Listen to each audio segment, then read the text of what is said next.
Bilalah sekali anda talaki kalimah syahadah. Okey, dalam video ni saya nak talqinkan kalimah syahadah kepada anda. Jom kita sama-sama repair, perbetulkan sebutan dia. Ramai orang salah sebut kalimah syahadah ni. Asyhadu an la ilaha illallah. Klaim kata Islam tapi mengucap kadang-kadang tak betul sebut dia. Mula-mula sekali selalu orang salah sebut dekat shin ni. Shin dengan sin tak boleh bertukar. Shin ada 3 titik ya. Asyhadu. Shin dengan ha jangan bercampur. Jangan asyhadu. Hoi, ni ramai sangat ni buat ni. Cuba sebut satu-satu. Asyhadu.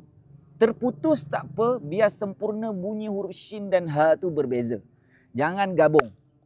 Asyhadu salah. Hilang huruf ha tu. Dia kena asyhadu. Cuba sebut. Asyhadu.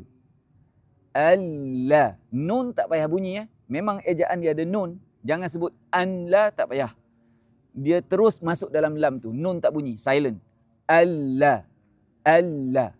Okey, ejaan dia ada nun. Tapi nun tu tak bunyi. Faham? Alla ilaha ilaha illallah. Sekali lagi. Satu. Dengar saya baca dulu. Kemudian awak buat. Asyhadu. Shin dengan ha tu bagi berpisah. Terputus tak apa.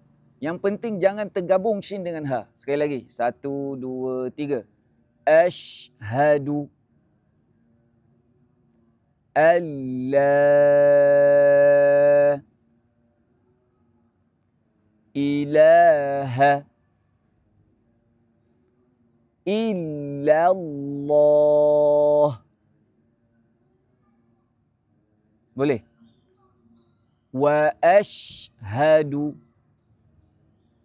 anna Muhammadar Rasulullah. Bukan Rasulullah, Rasululu. Muhammadar Rasul. Dari atas bukan Muhammadu. Ketika kita sebut asyhadu alla ilaha illallah wa asyhadu anna Muhammadar Rasulullah. Muhammadar Rasulullah. Okey, dia tak boleh ubah baris tu. Ubah baris berubah makna. Kalau tak ada asyhadu, dia jadi berubah baris. La ilaha illallah tak ada asyhadu kan? La ilaha illallah Muhammadu.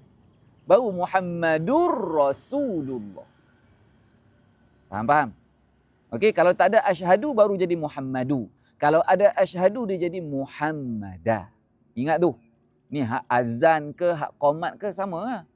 Azan dengan qomat tu asyhadu an la ilaha illallah, asyhadu anna Muhammadar Rasulullah. Muhammadar dah bagi atas, Rasulu. Jangan tertukar tu.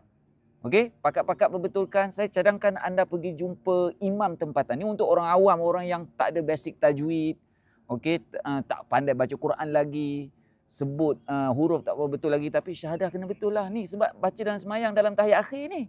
Tahiyat awal, tahiyat akhir ni sebut syahadah ni. Tolonglah tuan-puan, cek dengan imam-imam kampung-kampung masing-masing.